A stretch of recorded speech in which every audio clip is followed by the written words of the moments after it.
everybody. This is Tom Riddle from Virtual Intelligence Briefing. Thank you for joining us today for another edition of the VIB Success Series webinars, The Art and Science of Content Marketing. Just a little bit about VIB at a very high level. We're experts at B2B marketing services. We help our customers with awareness, lead generation, and market research. And the thing that really makes it go for our customers is very simple. Saying from our founder, Sean Shea, it's hard to fail in business if your customers are happy. We have a large engaged community of over 2 million members, and we can help you again with awareness, insights, and quality leads. With that, I'd like to introduce today's panelists. Just a little bit of about how we select panelists. We try to make sure, in addition to everybody being an expert on the topic, that there's enough diversity and experience among the panelists to make sure there's something for every single person that's attending this webinar. So with that, our panelists are Katie DeMattis, Content Marketing Manager from Okta, Mark Brozak, Senior Product Marketing Manager from Zscaler, Charles Waltner, the Head of Content Marketing from Illumio, and Sam Chapman, Director of Content and Brand Experiences from Aprimo. So with that, let's get started. So our first question, what does content marketing mean to you? Why should somebody get into content marketing? Yeah, absolutely. I think content is so many things. And the reason that I really love it is because it's always changing. Content can be anything from a white paper to an ebook to social media to a video game, which I'm sure that we'll talk about later. And as marketing evolves, so does the content that we have to create. So I feel like you have to stay very on top of the trends in marketing. You have to stay very on top of what people are interested in consuming. You have to know your audience. It's very much, you kind of have to be a jack of all trades and really understand the breadth of marketing.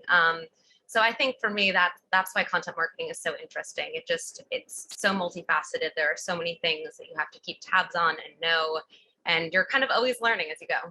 Thank you for that. And Mark, how about you? What does content marketing mean to you, and why should somebody get involved with it? Well, I guess, content marketing, it's sort of in the name, the content as opposed to product marketing, which is about the product, the content, and content marketing, it's about the content. So it's about building an audience. And it's usually used earlier in the funnel, and it's about making sure that you're offering something of value. Today it can be really hard to reach an audience, period, because we're also inundated with all the many things that are coming across our screens every day. So creating something that hooks and that resonates with them, and that can then educate them and sort of gets you a seat at the table to have further conversations that other parts of marketing generally handle. Great, thanks for that, Mark. And Charles, how about you? Yeah, I take it from my journalism background, and I really see content marketing as, in a nutshell, is really bringing professional publishing capabilities to businesses, right?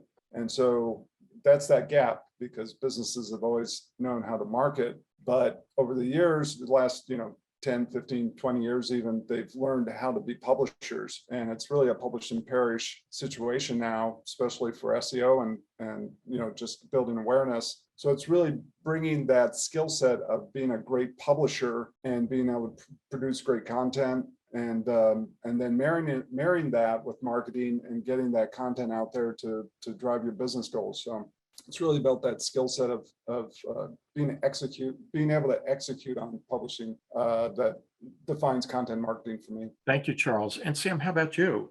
What does content marketing mean to you, and why should somebody get into it? Yeah, it's easy to build off of. Those are all solid foundations of the trade. I think it's, also having come from the journalism world, it's the publishing, also the building of trust, which I think there's responsibility for content marketers to always consider the ethical aspects of what we do. And then to the other points of like creative ways to pattern disrupt, to how to get people out of the endless scroll, the kind of wilderness of unworthy content, if you will. But I think more and more as it evolves, because I think everyone in this panel probably remembers early days when a content marketer was jack of all trades, but it was really somewhat undefined. And now it's more becoming a strategic part of the business. But I'm still surprised that you look around, a lot of organizations still haven't prioritized content as that strategic element. So I think for those starting out, that's an important aspect to consider, as the strategic aspect rather than the tactical and the execution of it. So building Thanks. genuine, trustworthy content. Yeah. Yeah, thanks for that. I love what you said about the ethics of it. That's such a critical piece. So now let's get into a big question. It's an expansive question. And Charles, let's start with you. What goes into creating a content marketing plan? What goes into creating a content marketing plan? I think there's two parts, right? We're sort of alluding to that. There's the execution part of it, which is the plan or the infrastructure to build that content factory to actually be able to create that content. So you need to have, people, process, technology that has to be in place. You have to have that great executional capability to get anything done. I've had these questions before where people ask me about, hey, what do you think, what's the innovative stuff that you need to do? I think the innovation really can happen again on that publishing discipline to be able to do things faster, better, less, at less cost. With that foundation, then you can start looking at defining your strategy. And really, once you have that factory, then you can point it in any direction you want.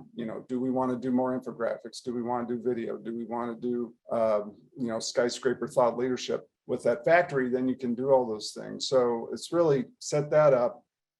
And then the plan is really case by case. So depending on the business situation, the marketing goals, then you apply those appropriately. And that's where you really partner with demand gen, product marketing, field sales, all those folks to figure out what's the priority. And the planning really always boils down to that priority. You can do everything, but of course, even with giant budgets, you still have to pick and choose.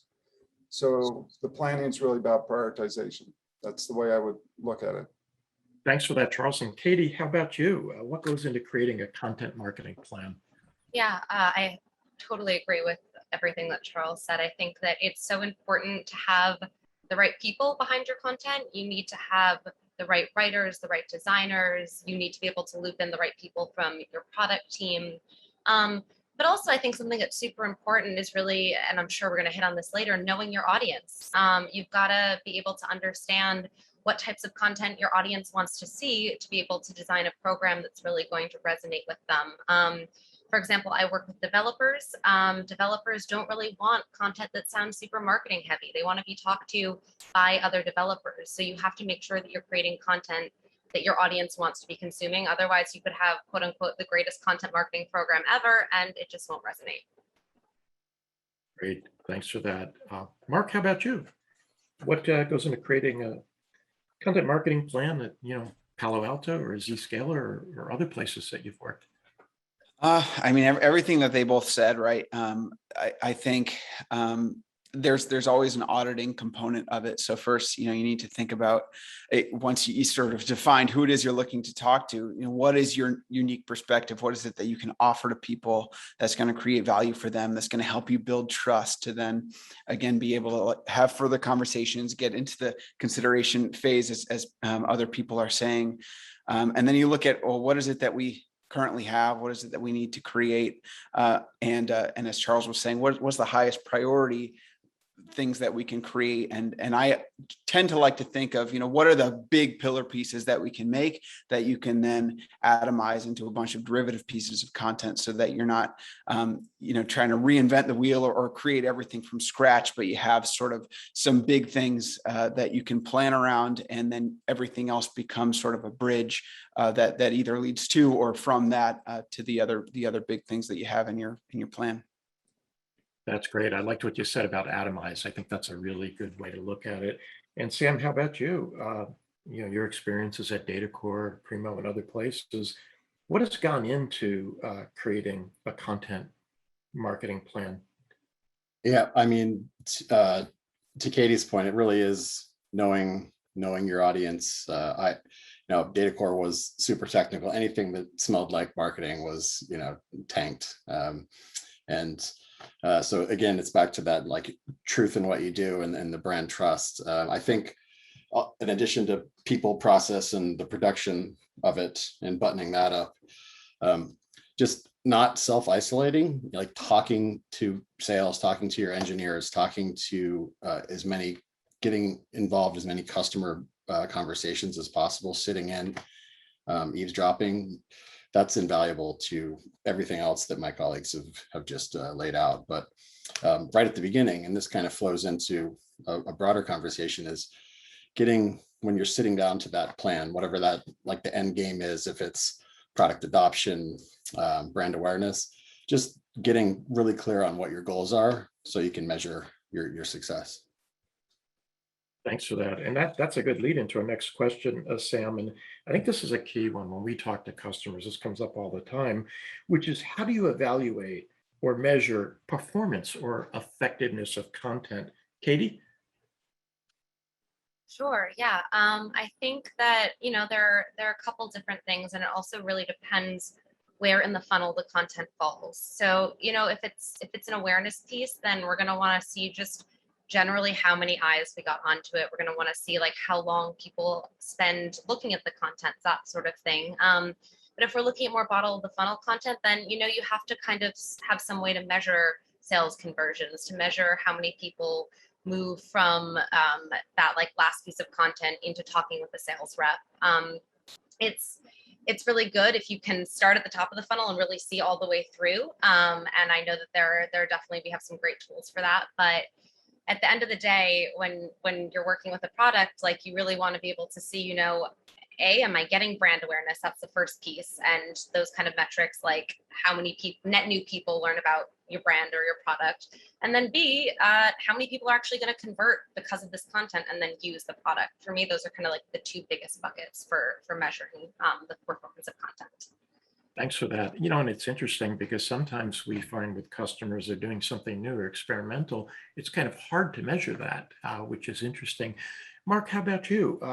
How do you go about, or your team goes about evaluating or measuring content performance or effectiveness? I mean, I think Katie really nailed it. It's different depending on your goal for each specific piece of content. You create some things that are really to be found, that are SEO specific, where you want to rank for your key terms, and so that's something that you can measure, more easily with Google Analytics. Then you've got things that are really designed to start a conversation, and you're not really sure how well it converts. So there's a really long tail to that, and it might take a year depending on what you're selling and who you're selling to, but we're all in sort of B2B software sales, which are pretty highly considered purchases, and the sales cycles take a while. So it can be a long time before you truly know how well what you are creating is resonating with an audience that's then converting to something down the line. So you rely a lot on the kind of upfront engagement metrics and clicks and likes and shares and that type of thing to understand what is resonating with your audience, and you try to build on that as well as you can, and hopefully down the line when you do measure that, then your assumptions have kind of turned out to be true. That's great. That's great. And of course, there's that holy grail of content attributed revenue, and it sounds like what you've talked about will eventually get you there, if you're doing the right things. Charles, how about you? Evaluate and measuring the performance. Yeah, I think everyone's covering the obvious ones. I mean, what I've seen in my career is that it definitely depends on what the tools are in there. And of course, we've got Google Analytics, and you can't be too good at that. You can measure the basics as well as set up goals for checking on how your CTAs are doing on lead through. But I think it just depends on, certainly on awareness.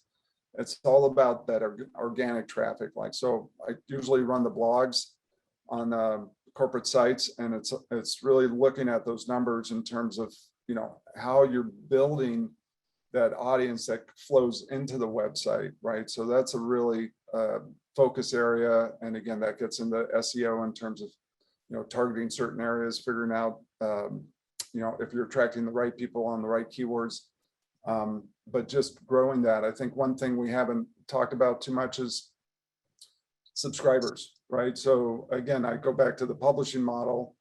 Really, the core piece, I think, on a content marketing program is that blog. That's where you can continually be publishing fresh content at a high volume. And that's that place where you can have that conversation. So the real measure of that, the ultimate KPI for me is, can I build the subscriber base to that blog, newsletter, or company newsletter, whatever you've set up. And that opens up a whole nother area where you can do measurement in terms of click-through rates, open rates for the newsletter. And the neat thing to think about there is it really provides a very controlled environment. And I think that's, I guess, the one thing I'd say about measurement is be a little careful about the numbers, right? That there's a lot of dirty data out there. There's a classic thing, as you can see a blog post explode, but is it exploding because it's really great content, or Jeff Bezos tweeted about it, right? And it's just sort of a random social event. So you have to be very careful about how you're looking at your numbers. And again, I think that fundamental growth of subscribers is a great baseline to really see how you're doing over time. And then also you can use that to get cleaner numbers, I think, on engagements in terms of what's resonating with folks. So those are a couple thoughts.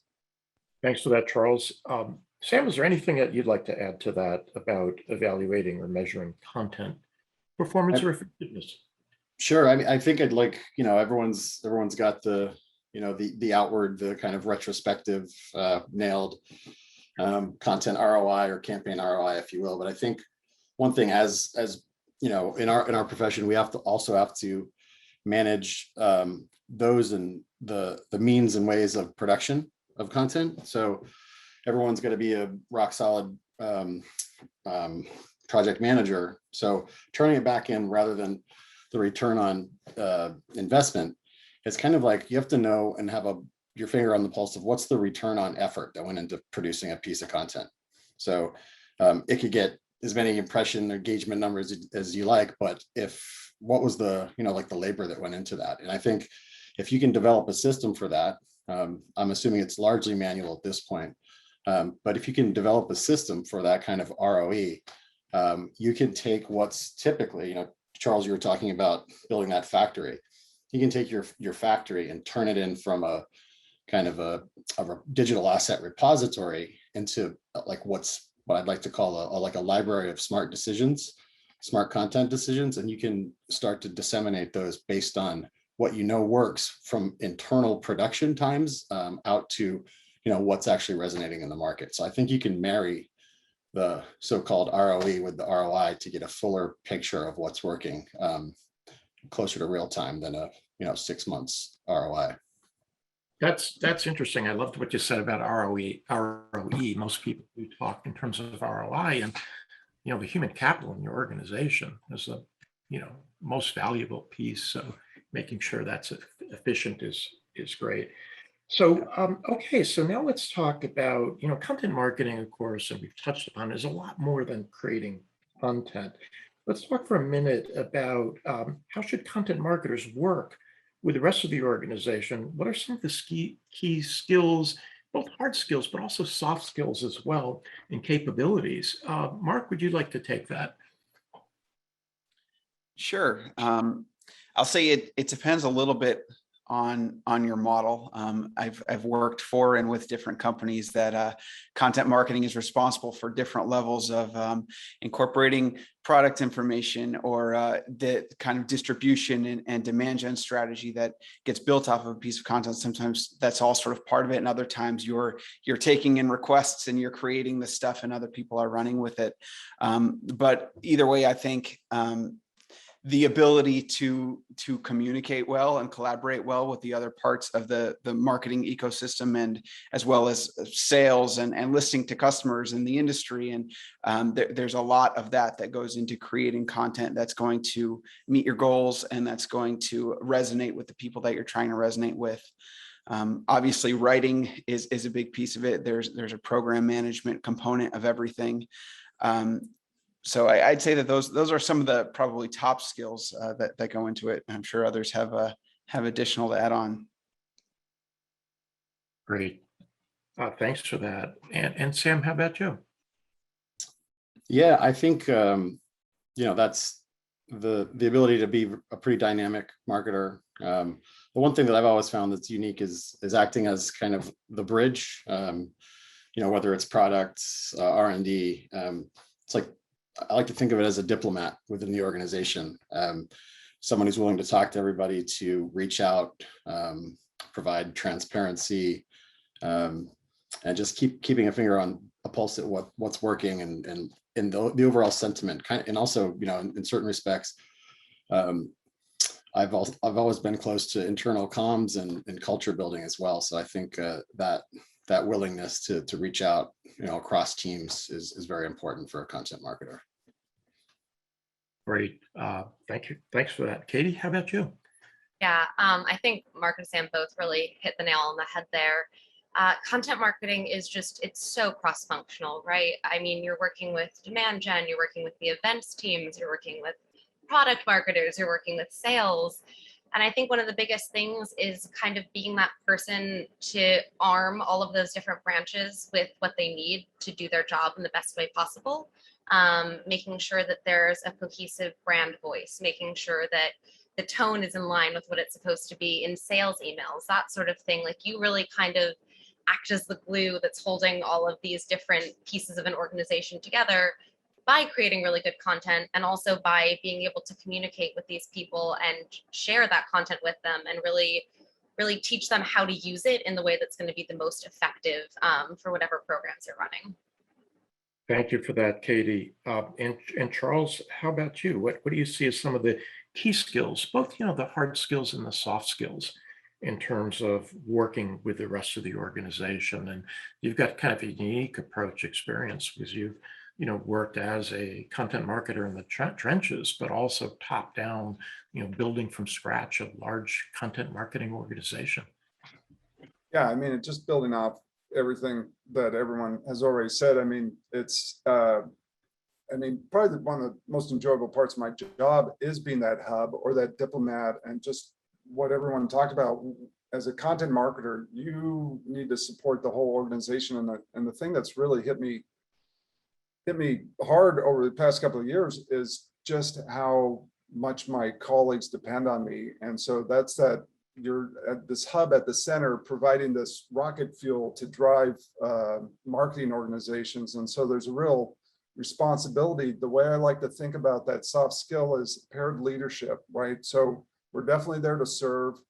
We're definitely there to lead, but it's really pairing with our different peers across the organization and focusing on that collaboration, that equal collaboration. That's not like, hey, where's our stuff? But it's like, together we'll create great content, and we'll bring our skill sets as publishing skill sets, marrying it with their expertise and subject matter knowledge, and together we'll build great content. So I think the soft skill there is really that collaboration spirit you need to bring, and really make it move away from being an order taker to partnering, and really focus on that partnering aspect of it. So Yeah, 100% on that. thank you. Well said. Thank you for that. And so here's another great question. And this came up in a recent webinar that we did, the art and science of empathetic marketing. This came up actually quite a bit. So let me start with you, Katie. How do you approach creating content that engages and resonates? Yeah, absolutely. I'm going to sound like a broken record, but it really is about knowing your audience and knowing how they like to consume content. For me, working with developers, which is what I'm primarily focused on right now, they want to be active while they're engaging with content. If I made a 20-page white paper, the odds that they would read it, pretty slim. If I make a 20-page tutorial about how to integrate something into one of their apps, they're going to be able to be active, they're going to be able to be following along, and it could be 40 pages and they'd probably still read it. So I think it's just so important to understand what people are interested in, what ways they like to consume things. That goes kind of back to looking at the analytics, like looking at how past pieces of content have performed. Sometimes you think that this ebook's going to do really great, and it turns out that your audience really would rather watch a video, and you just kind of have to look at those takeaways and then adapt as you go in order to really serve up the right content to the right audience. Thank you for that, Katie. I like what you had to say. So, Mark, let's ask you here. What approach would you use to create content that engages and resonates? Well, so one thing is, and probably the biggest friction point for content marketers is you have to create something that's product agnostic when you're first trying to form a connection with somebody. And you always are going to get pressure from other parts of marketing, or maybe even just be tempted yourself to jump into how your company can solve the problem and how your product capabilities are required, and or maybe even limit the conversation to what it is that you can deliver. And you really have to kind of step outside of that and think about, what is it that I can offer to this person that's going to help them do their job better? And what is the full body of knowledge that we can offer to them, and really be customer centric on that, or you know, whoever your audience is that you're trying to talk to there, as opposed to product centric. And that can be a really hard thing for a marketer to do. Beyond that, it's really what Katie said. It's knowing who it is you're talking to, and knowing how what it is that they are thinking about, what their challenges are, and what form factors they like to engage with. And if you can sort of figure out, either from talking to your sales team or going to some of the top sites that they go for information. You know, I'm in cybersecurity, so we look at sites like Dark Reading and CSO Online, or, you know, just whatever Twitter feeds, and you figure out what is it that people are talking about, what are the form factors that seem like they're doing well, that are getting people's attention, and what is something that we could create that would be cool, that might pique their interest. Thank you for that, Mark. Sam, how about you? How do you go about creating content that connects? Yeah, I think, you know, it's funny enough, if you can score a role where you're marketing to yourself, you know, go after that. There's no better way to understand the audience than that. And, you know, fortunately enough, being in the MarTech space, I have the opportunity to speak with product strategists and R&D on building things that I might like. But I know not everyone has that opportunity, but still, you know, my colleagues have said it. I like to call it news you can use. So just, and this goes beyond, you know, me being an ICP for MarTech, but anything that I can digest quickly and put to use in my day-to-day, I'm going to engage with that, and I'm going to appreciate that. Even if it's maybe asking for, you know, the call to action is something kind of minimal impact, or if there's none, that news you can use angle is something that I bite on every time. And then Mark also mentioned distribution. The distribution strategy is super important. Find where they already are and engage them. You know, the days are numbered or over for those who want to come to your website and read a bunch of content. Great, thanks for that. And Charles, how about you? Yeah, I think there's a common theme coming out of this, but I maybe just layer on a little bit there with, first of all, the fundamental issues, whether you're working at the top of the funnel or all the way at the bottom. I think I always call it the 3 C's, which it needs to be clear, concise, and compelling, right? So even if you're talking about the product and selling hard, or it's the website, you know, a lot of the problems happen. People go to a website and they read, and it's like they still don't know what the product does. They don't know what the company does, or it's not as clear as it could be. So clear is the number one thing. Can they understand it? And then 2, can you save them time? Is it concise, right? So is that video, is the video packaged up the right way? Is that, you know, that product brief, is that a 1-sheeter rather than 5 pages? Can you do it in 1 sheet? So save people time, get to the point, make it easy for them. So concision's super huge. And then, you know, if you're lucky, make it compelling, right? So even if it's product level or in the weeds, that it's compelling, and that, again, it's talking to the audience need, as we've discussed. And then, you know, on the broader thought leadership area, you know, the one thought I'd add to what everyone else said is I like to think about sort of like I do a lot of, you know, carpentry remodeling. And it's the difference between, you know, trying to talk about and sell a table saw versus giving people information about how to be great carpenters or craftsmen, right? So that thought leadership, just like Mark said, it needs to be product agnostic. Don't talk about the table saw, but talk about that whole ecosystem of skills you need in order to reach those business goals. That table saw is going to be one of those tools. That the product that you sell will be one of the elements to help your audience reach their goals. But you have to think about that holistically, and then how can you give them give them information they can use to reach those goals. And then when they're ready, they'll use your tool to help them as part of that process. So that's one way I like to think about it. Thanks. And here's a question that's somewhat related, but anybody wants to take this to the extent that we haven't already touched it in this last question. How about the role of voice and tone in content development? That's you, Mark. So it depends. It depends. It depends on the type of content. It depends on your company to some extent.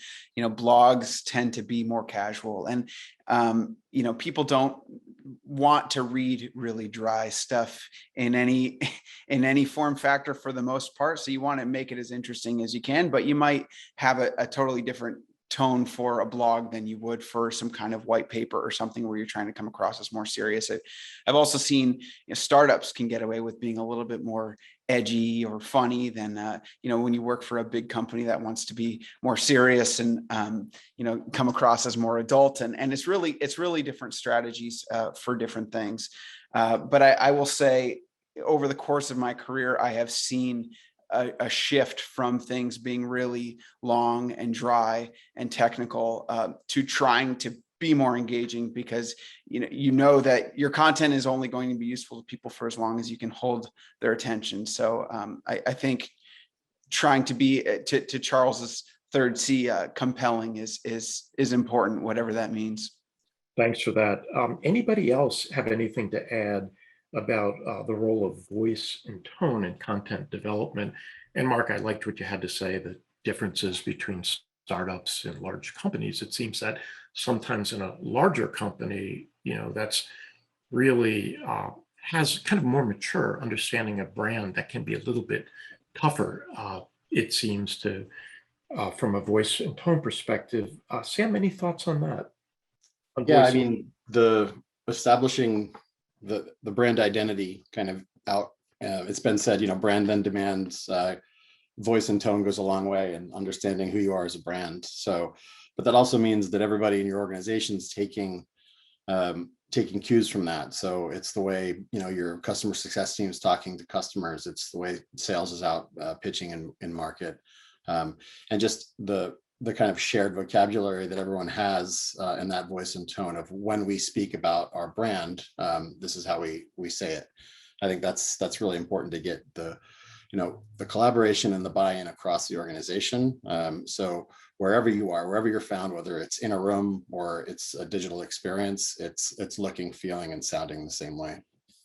Great, thanks for that. And Katie, here's one for you. And I thought what this program that you're going to be talking about here in a moment about content innovation was really interesting and very far out of the box. So take as much time as you feel on that. So the question to you is, what about content innovation? What are some examples of innovative, or let's say experimental content? Sure. Yeah, absolutely. I feel like this is a really good one for me. As we were working with the developer audience, who, as I mentioned before, they're very against any kind of heavy marketing. They really want to be talked to directly by another developer, by another person. We were trying to think of different ways that we could engage them in sort of forms of media that they're already engaging with in other parts of their lives. And we did some surveys, and one of the key things we found actually is that there are a lot of developers who play video games. So we decided to make a video game. And we created, it's called Code Tycoon. It's a sim video game that essentially you play a developer that is trying to balance all these different metrics, boss love, respect, cash flow to the company. It's very humorous, and you start as junior developer, you work your way up to CTO. We teach some super basic auth principles throughout the game. And it was so incredibly successful. It was actually our most successful piece of content for all of this past quarter.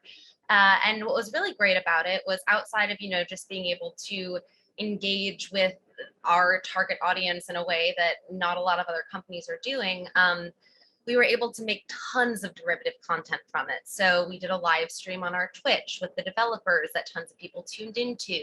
We made developer diaries on YouTube talking about how we actually built out the game, how we integrated auth into the game using Okta, and also, wrote some tutorials about, if you're building a video game, here is how to most securely authenticate your users using Okta. We've also been working with a bunch of different higher profile streamers who have been streaming the game, talking about the game. And it's just overall been so out of the box, so successful, so much fun for me personally to work on, to see this thing that, there's not really a cookie cutter way of, all right, you're going to make a video game, like, here's how you do it. Really just sort of running with it and seeing what we could do, seeing what we could make happen, and then having it just be so wildly successful has been really exciting for us. Thank you for that, Katie. And Charles, one of the things that you and I talked about in terms of content information is that the blog is a living lab. What did you mean by that? Yeah, thanks for bringing that up, Tom. Yeah, in my career, again, I've seen that where you're always publishing on the blog, right? You can just get stuff out there, and it's easy to experiment, and there's low cost to it. Back to sort of Sam's point, is like, you do need to keep an eye on the budget and where you're spending your money, but you can quickly get, just try different types of content for your audience. Maybe they want a little, and you can experiment maybe with voice and tone there too. Is like, do they want a lighter tone? Do they prefer more consultative types of content? But you get that feedback from Google Analytics. Is it being engaged? And you look at that organic traffic, is it getting picked up? So you're getting that constant feedback with all those different blog posts you're putting out there, and that's a great place to experiment. Just try something else. It's low cost. There's not a lot of risk there, and then in 3 months you'll start seeing some results, and you'll be able to get at least some idea of whether this is something that you should double down on. And you just keep iterating and keep going and keep testing and keep measuring, and it's a nice virtuous cycle with your blog. Great, thanks for that. Now, kind of a quick, lightning round question here. What types of content are trending up and trending down?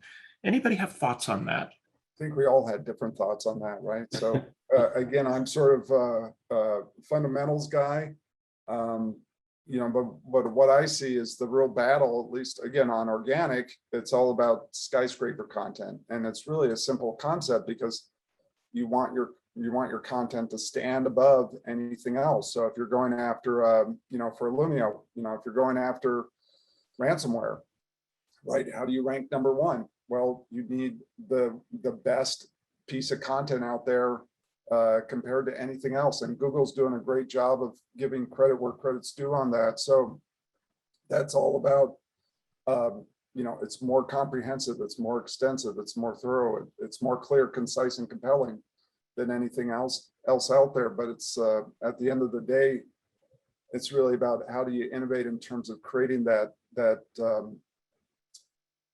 fundamental piece of content that everyone turns to get answers. And it's almost that Wikipedia model, but even taken up a notch, I would say. So that's where I see the real work, at least the work that needs to be done, and the innovations and how do you get there. So that would be my thought. Thanks for that.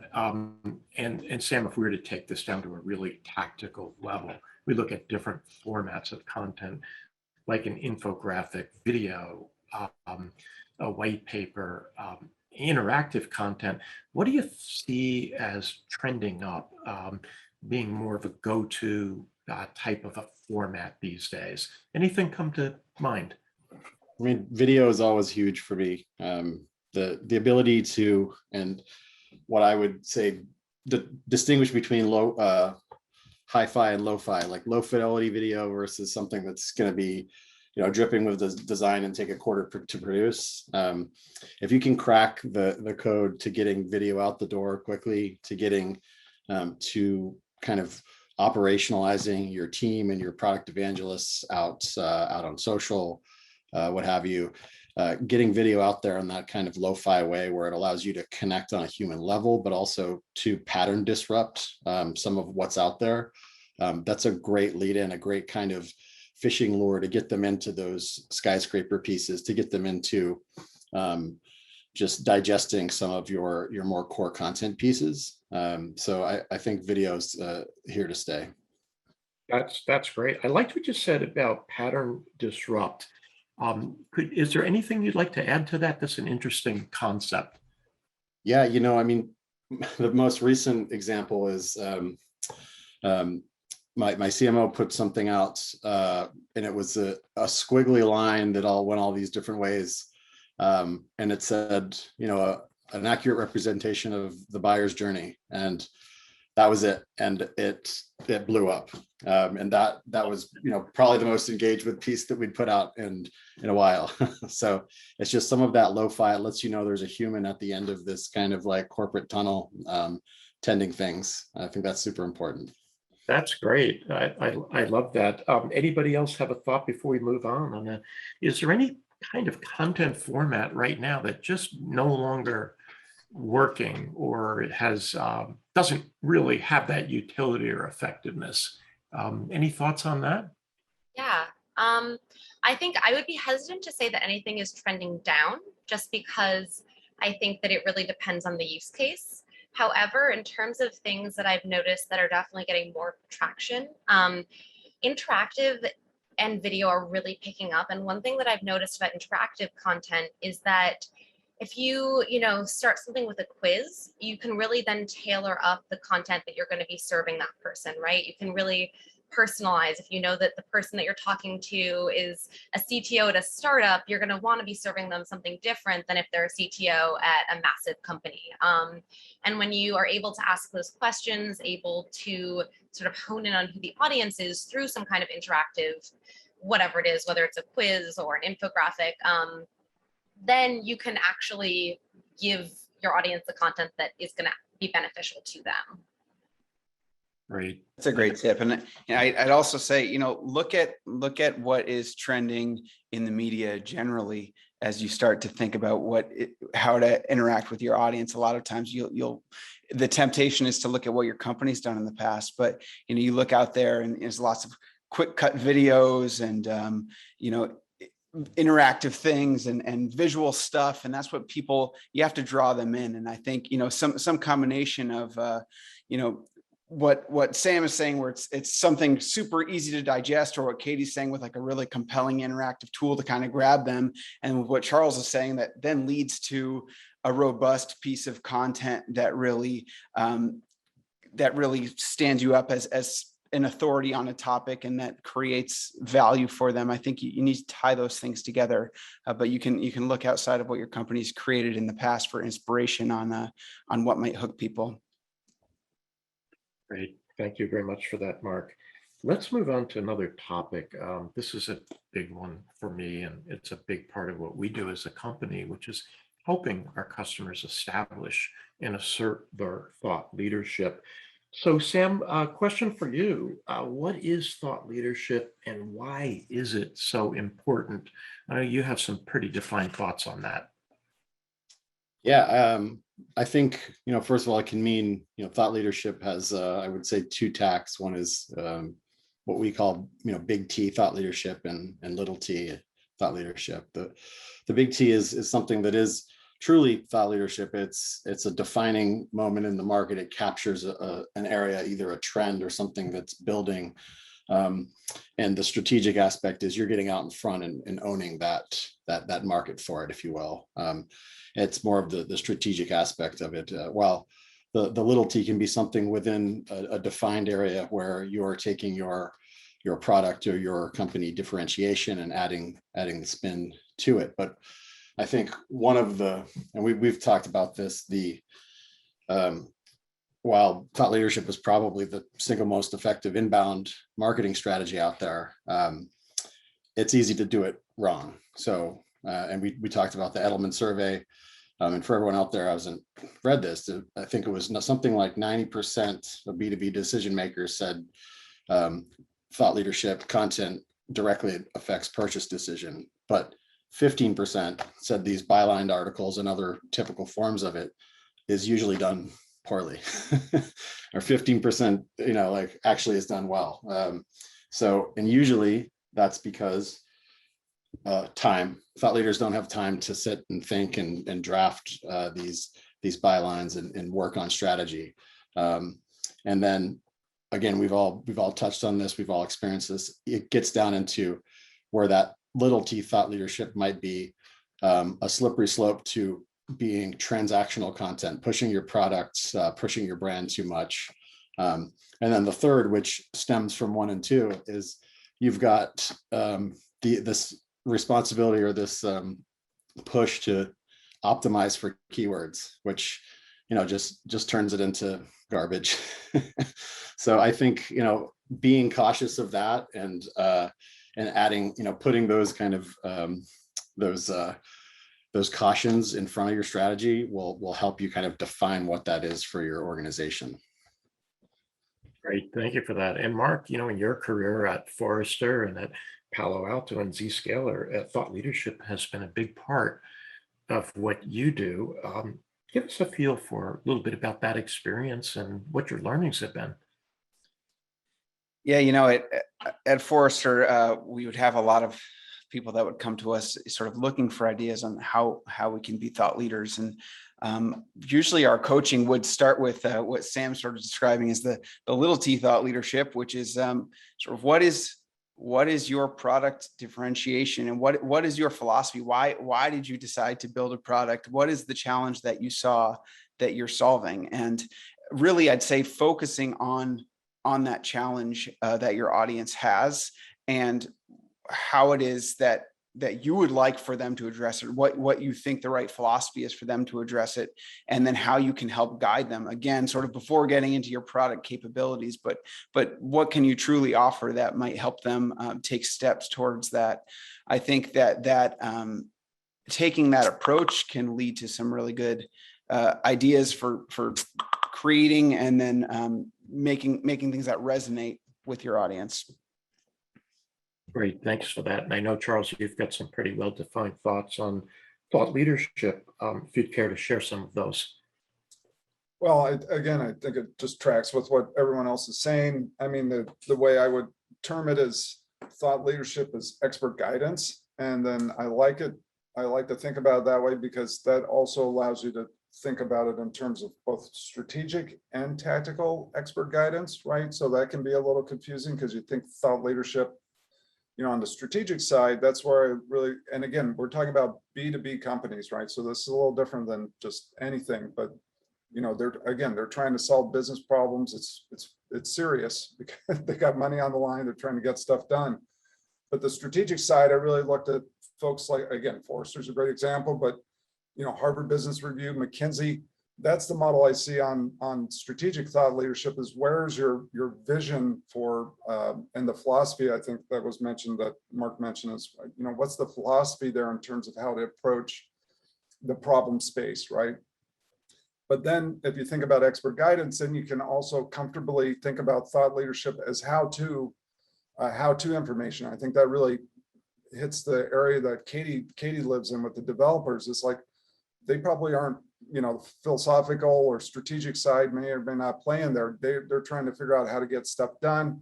That goes back to my analogy of the, table saw versus, how to be a carpenter, right? So if you can marry what your audience is trying to figure out with your expertise, that's that Venn diagram, that little overlap space is your thought leadership of providing them strategic guidance, based on your expertise, and then also that how-to or tactical guidance in terms of how to actually get some stuff done. And that's where you bring in your your technical experts and build out those great ebooks on, 5 steps to better app development, or 5 steps to better, ransomware protection.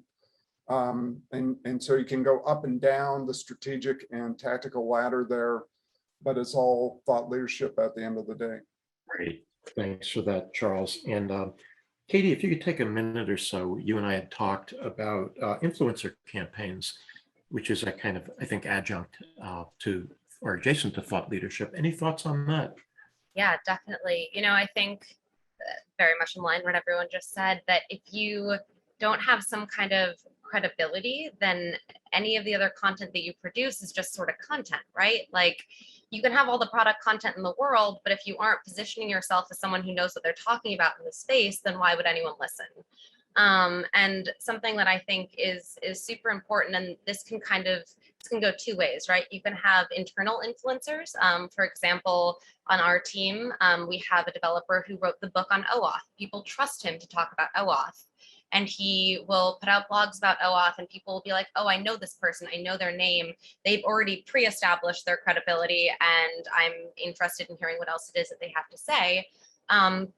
Along with, working with external influencers. So that's something that we did a lot with Code Tycoon, was reaching out to streamers who already had pretty big followings in the developer community or the game developer community, and getting them to talk about the game and getting them to talk about Okta. And when you kind of approach it with that lens, by getting people that people trust to talk about you, or to, have you on their podcast or have you on their stream, it automatically elevates the rest of your content to be in a place where people coming in already have some sense of trust and already have some semblance of a relationship with you and your company through these different channels. And I just think that that's super important, because if you're just saying, look, we're so great at solving for X, without any sort of anything to back up that you actually know what you're talking about in X, who cares?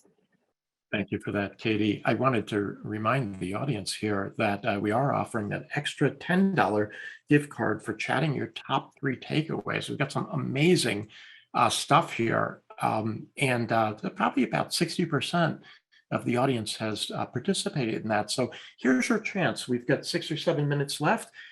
Take a moment here, and I'm going to lower the bar. Actually, you could chat your top 2 takeaways and be eligible for that. So now let's kind of wind up here, which I'd like to ask each of you panelists, what are some of the key lessons you've learned along the way, and what advice would you give to somebody just starting out as a content marketer? Katie? Yeah, don't be afraid to go out of the box. Don't be afraid to try new things. I think that one of the biggest mistakes you can make is sort of assume that the types of content are set in stone, and that, you have to be creating X amount of white papers or X amount of ebooks or X amount of blogs.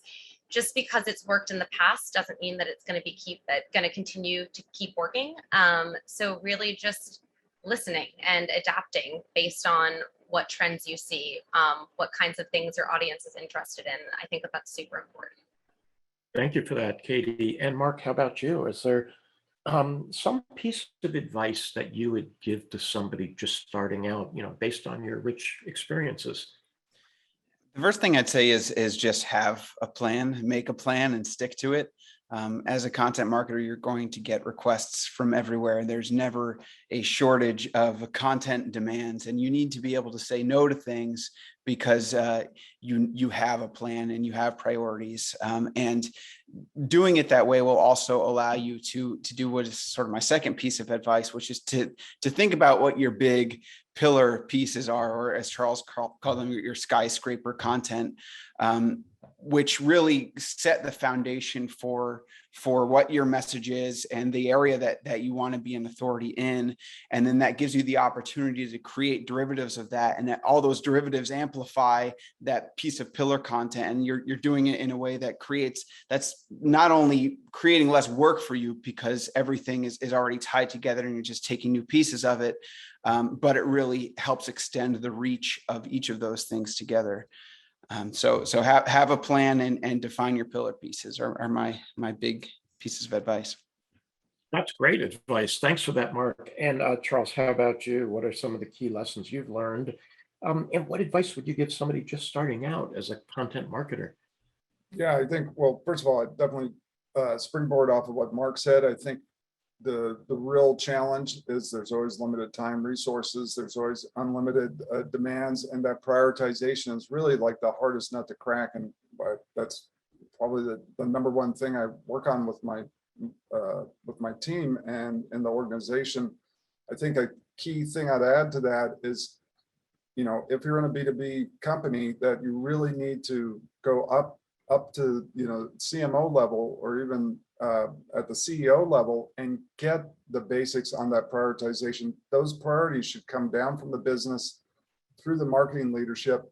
And then instead of you having the argument with the stakeholder and saying, I don't think we should do this, and then having a personal argument back and forth about that, is you have external reference that everyone's agreed to, is like, these are our priorities. So I double down on really keeping an eye on prioritization, because at the end of the day, that's the only way you're going to be able to, make decisions about what you focus on. I think another key to that, I think Katie brought this up early on, is the team really matters, right? Whether you're hiring freelancers or you have folks in-house, at the end of the day, they have to have those skill sets. I was just thinking about, what kind of editors I need on the team. At the end of the day, I need an editor who's really the best writer, because when push comes to shove, they have to fix, they have to make the edits and fix it the right way, making sure it's the right voice and tone, the right brand messaging, and fix that really be able to do that craftsmanship of getting the content from good to great. And really, at the end of the day, that relies on the skill set of the team member. And then a final piece of food for thought there is, I develop a principle, what I call the principle of the reasonably intelligent friend. And I find this really helps you just make good editorial decisions as you're developing content, regardless of audience, regardless of situations. Is just think about a reasonably intelligent friend of yours. Is this content that they could read? Is this content that they could understand? And also, the biggest thing about that is it helps you fight the insider thinking, fight vernacular, fight jargon. I think that's 90% of our job a lot of times, is just battling jargon, especially if we're doing, broad marketing content, is turn to that reasonably intelligent friend. What would the Wall Street Journal do, right? And again, that relies on that business journalism. These great business journalism magazines, they do it the right way. And so follow those principles of, writing in plain language, writing in open language, avoiding jargon, explaining things, slowing down a little bit, bring everybody along for the ride. That includes the business decision makers as well as those technical people. I always reference The Economist magazine. No one thinks The Economist magazine is dumbed down, but they're able to talk about any esoteric topic, and all of us can understand that, because they translate and open up the language for us on those topics. So that would be my final food for thought there, is really think about the reasonably intelligent friend.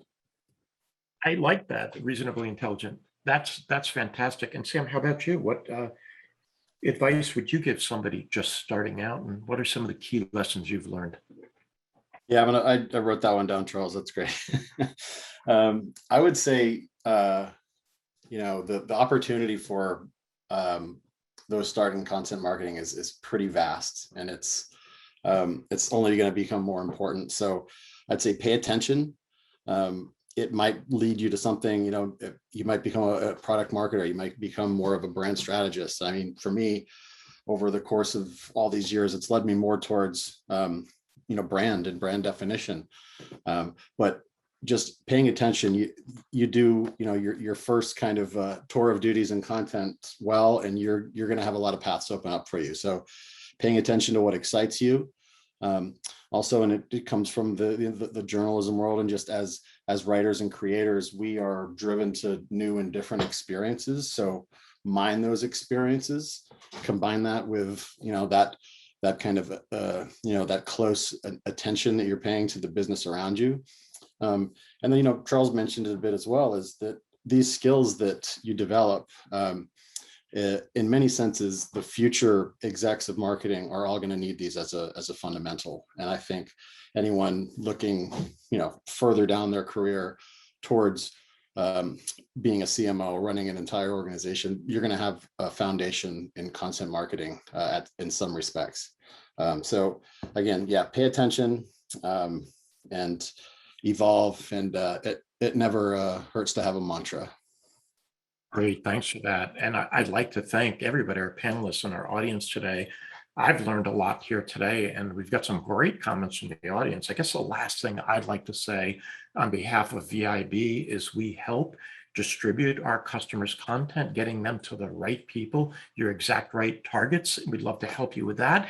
And we also help our customers make thought leadership content with some very high quality surveys that we do, which are third-party, vendor neutral, end user based, which turns out to be, which is the most trusted form of content. So those are two areas that we can help you.